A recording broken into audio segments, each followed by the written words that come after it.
నమస్తే అండి. నేను doctor Yarlagadda Geeta Srikanth, AP chamber of commerce women wing chairperson.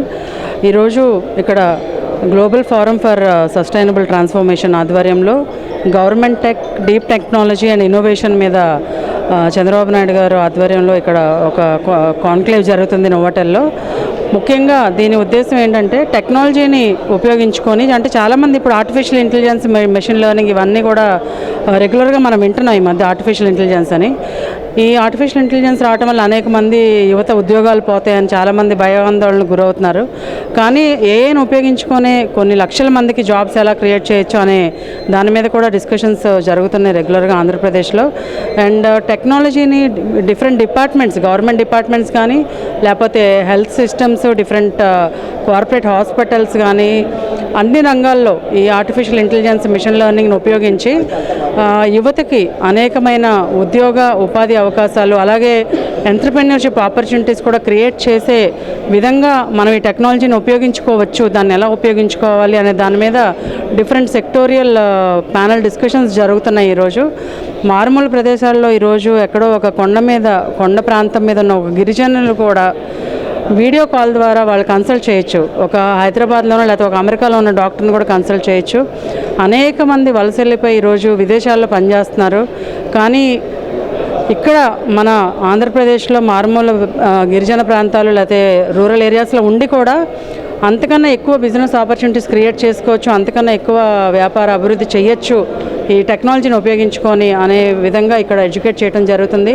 అలాగే ఏపీ ఇన్నోవేషన్ సొసైటీ ద్వారా కూడా యువతకి అందరికీ కూడా ఇన్వైట్ చేసి ఇంకా మరింత ఇన్నోవేటివ్ వేలో పిల్లలు కొత్త బిజినెస్ మోడల్స్ డెవలప్ చేసే విధంగా ప్రోత్సహిస్తున్నారు. మన విజనరీ లీడర్ చంద్రబాబు నాయుడు గారి కోరిక ఒకటే, వన్ ఎంటర్‌ప్రెన్యూర్, వన్ ఫ్యామిలీ. ప్రతి కుటుంబం నుంచి ఒక వ్యాపారవేత్త తయారవ్వాలనే ఒక దృఢ సంకల్పంతో ఆయన ముందుకు వెళ్తున్నారు. కాబట్టి డెఫినెట్గా ఈ టెక్నాలజీని ఉపయోగించుకొని, ఫర్ ఎగ్జాంపుల్ మన గిరిజన ప్రాంతాల్లో పండే పసుపులో కర్క్యూమిన్ ఎక్కువ, దాన్ని 1 కేజీ అమ్మితే 1000 రూపాయలు, అదే దాన్ని ఒక క్యాప్సూల్ రూపంలో అమ్మితే దానికి 5000, 6000 కూడా రియలైజ్ అవుతుంది. క్యాన్సర్కి డ్రగ్గా వాడుతున్నారు.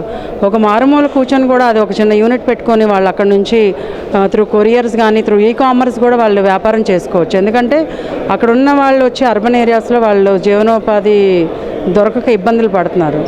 కాబట్టి టెక్నాలజీని అన్ని రకాలుగా గవర్నమెంట్ డిపార్ట్మెంట్స్లో కానీ, డిఫరెంట్ ఇండస్ట్రియల్ సెగ్మెంట్స్లో, ఐటీ కంపెనీస్లో, హెల్త్ కేర్లో అన్నీ ఉపయోగించుకొని కొత్త బిజినెస్ మోడల్స్ డెవలప్ చేసి ప్రతి ఇంటి నుంచి కూడా ఒక ఎంటర్‌ప్రెన్యూర్ డెవలప్ అయ్యే దిశగా మన ఆంధ్ర రాష్ట్రాన్ని ముందుకి నడిపించాలనే భావంతో, ముఖ్య ఉద్దేశంతో ఈరోజు ఈ కాంక్లేవ్ నిర్వహించబడుతుంది.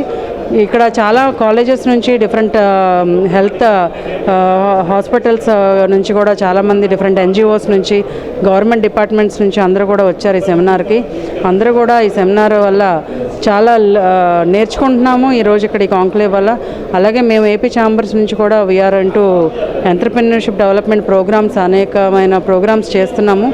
సో ఈ టెక్నాలజీని ఉపయోగించి మనం కూడా ఇంకా ఎక్కువ మంది ఎంటర్‌ప్రెన్యూర్స్ని ఎలా డెవలప్ చేయొచ్చు, ఎలా ట్రైన్ చేయొచ్చు, స్కిల్లింగ్ ఎలా చేయొచ్చు, స్కిల్ డెవలప్మెంట్, ఇప్పుడు ఆర్టిఫిషియల్ ఇంటెలిజెన్స్ ఇలాంటివన్నీ కూడా ఇంకా స్కిల్ డెవలప్మెంట్ అవసరం. ఇంకా చాలా తక్కువ మందికి తెలుసు దీని గురించి. కాబట్టి అన్ని రంగాల్లో కూడా మేము కూడా భవిష్యత్తులో కొన్ని ట్రైనింగ్ ప్రోగ్రామ్స్ కండక్ట్ చేసి ఇంకా మరింత మంది యువకులు తమ సొంత వ్యాపారాలు స్టార్ట్ చేసే విధంగా మేము ట్రైనింగ్ ఇవ్వాలని, ఈ కాంక్లేవ్ వల్ల అందరికీ కూడా ఈరోజు చాలా బెనిఫిట్ పొందామని నేను భావిస్తున్నాను. They are ready to give franchises. So మేము through AP chambers we are connecting to all the youth of different villages level దగ్గర నుంచి, టౌన్ లెవెల్ దగ్గర నుంచి ఎవరైనా కూడా డిఫరెంట్ బిజినెస్ మోడల్స్ని వాళ్ళ దగ్గర కూడా ఇంప్లిమెంట్ చేయొచ్చు. అలాగే ముఖ్యంగా తీసుకుంటే అగ్రికల్చర్, టూరిజం, ఇలా డిఫరెంట్ సెక్టార్స్లో అనేకమైన ఎంటర్‌ప్రెన్యూర్ ఆపర్చునిటీస్ ఉన్నాయి. వీటన్నిటి మీద కూడా మేము కాలేజెస్కి వెళ్ళి యూత్ని కూడా ఎడ్యుకేట్ చేయడం జరుగుతుంది.